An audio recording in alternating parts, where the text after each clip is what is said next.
जोगाए आफ्नै संस्कृति देखाउन सकिन्छ आफ्नै कला आफ्नै भाषामा साहित्य सिर्जना गरौँ अरूको भाषामा सिर्जना नगरौँ होला।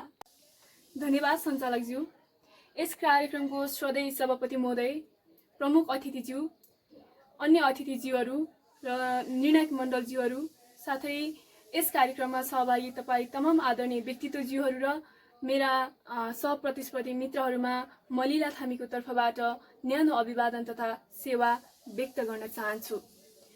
र साथै यो समसामयिक र समय सान्दर्भिक विषयमा वक्तित्व कला प्रतियोगिता आयोजना गर्नुहुने तपाईँ आयोजक टिमहरूप्रति पनि म हार्दिक कृतज्ञताहरू व्यक्त गर्न चाहन्छु। र यस गरिमामय कार्यक्रममा मेरो पनि केही विचारहरू व्यक्तहरू गर्न पाउँदा म आफैलाई गर्वान्वित महसुस गरिरहेको।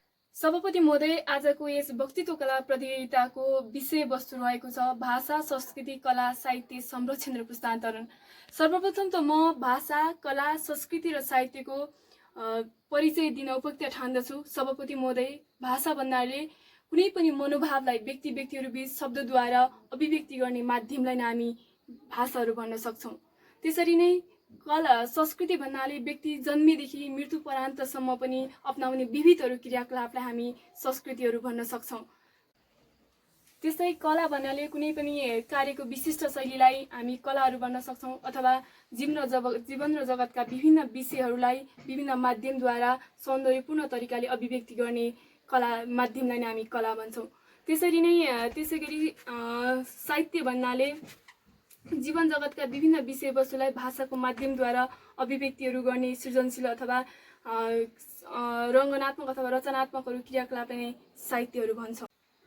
सभापति महोदय, जननी जन्मभूमि छ स्वर्गदपि गरी एसी, अथवा आमा र आफू जन्मेको ठाउँ स्वर्गभन्दा पनि प्यारो हुन्छ।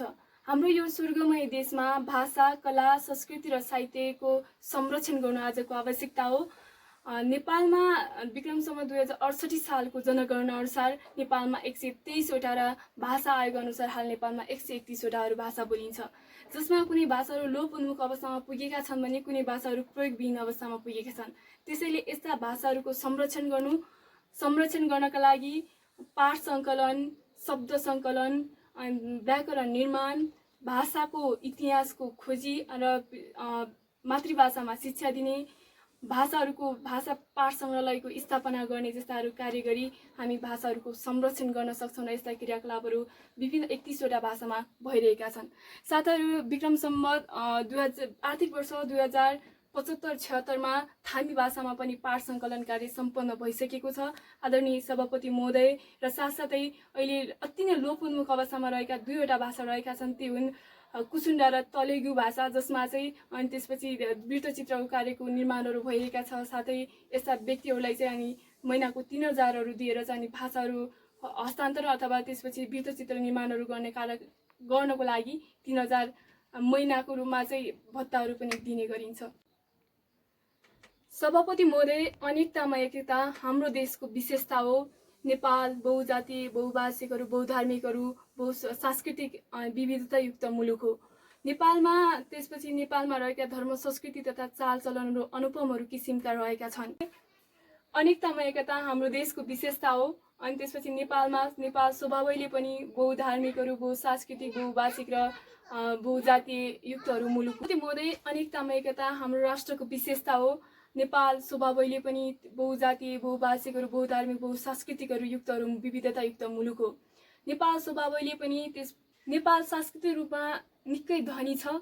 नेपालमा हाम्रो रीतिरिवाज, चालचलन, धर्म, संस्कृतिहरू अनुपमहरू किसिमका रहेका छन्। विगतदेखि वर्तमानसम्म यस्ता धर्म संस्कृतिहरू हस्तान्तरण हुँदै अहिलेको युगसम्म आइपुगेका छौँ। तर पनि बढ्दो आधुनिकता र विश्वव्यापीकरणको प्रभावले गर्दा हाम्रो संस्कृतिमा लोप हुन लागिसकेका छन्। जस्तै ढाका टोपी, दरुवा सुरुवाल, भाङ्रा, लुकुनी जस्ता पोसाक चाडपर्वमा पनि विदेशीहरू प्रभावहरू बढ्दोहरू छ।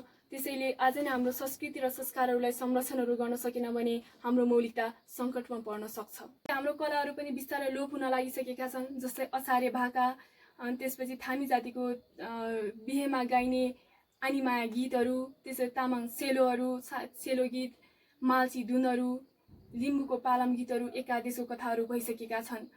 त्यसै हाम्रो भाषा र कला संस्कृतिहरूलाई संरक्षण गर्नका लागि पुर्खाले सिर्जना गरेको चित्रकला, हस्तकला र मूर्तिकला, सङ्गीत कलाहरूलाई संरक्षणहरू गर्नको लागि हामी सबै नागरिकहरू साथसाथै तिनै तहका सरकारहरू, केन्द्रीय, स्थानीय तथा प्रदेश सरकारहरूले यथाशक्यहरू पहलहरू गर्नुपर्छ।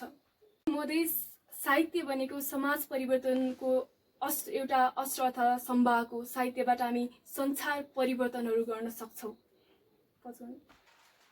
हामी हाम्रो पुस्तालाई नेपाली साहित्यको विधाहरूको बारेमा संरक्षण र सम्वर्धन गरी यिनीहरूको विषयमा उपयुक्त ज्ञान र त्यसपछि ज्ञानहरू समानुकूलहरू हस्तान्तरण गर्दै जानुपर्दछ। त्यसै भाषा, कला, संस्कृति र साहित्यको संरक्षणहरू गर्नको लागि युग अनुकूल रूपमा प्रयोगहरू गर्दै जाने र आफ्नै भाषा, कला, संस्कृति र साहित्यमा रम्न र रमाउन सिक्नु पर्दछ। मध्ये अन्त्यमा भाषा, कला, संस्कृति र साहित्यको संरक्षण नगरी देशको विकास गर्छु, पहिचान जोगाउँछु र सम्पूर्ण समाज बनाउँछु भनेको सूर्यलाई हत्केलाले छेकेर संसार अँध्यारो छ भन्नु जस्तै हो।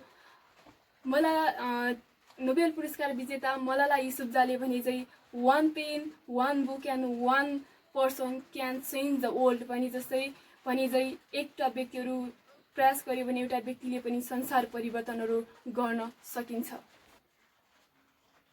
हाम्रो भाषा, कला, संस्कृति र साहित्यको संरक्षणहरू गर्नको लागि हामी सबै लाग्नु पर्दछ।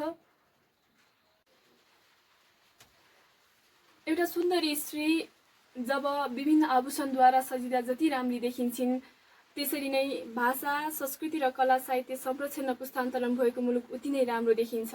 त्यसैले लगन पछिको पोतेको के काम, रात रहे अग्रात पलाउँछ भने चाहिँ अझैदेखि हाम्रो भाषा, संस्कृति र कला, साहित्यको संरक्षण गरी अनि नेपाली भाषा, साहित्यको सकारात्मकहरू परिवर्तन गरी संरक्षण गरौँ। जय नेपाली भाषा, कला तथा संस्कृति। हस्त मेरा सान्दर्भिक भनाइहरू यही अन्त्य गर्छु। धन्यवाद, सेवा, नमस्कार। नेपाली भाषा, कला, संस्कृति। हस्त मेरा सान्दर्भिक भनाइहरू यही अन्त्य गर्दछु। धन्यवाद, सेवा, जय भूमि देवा।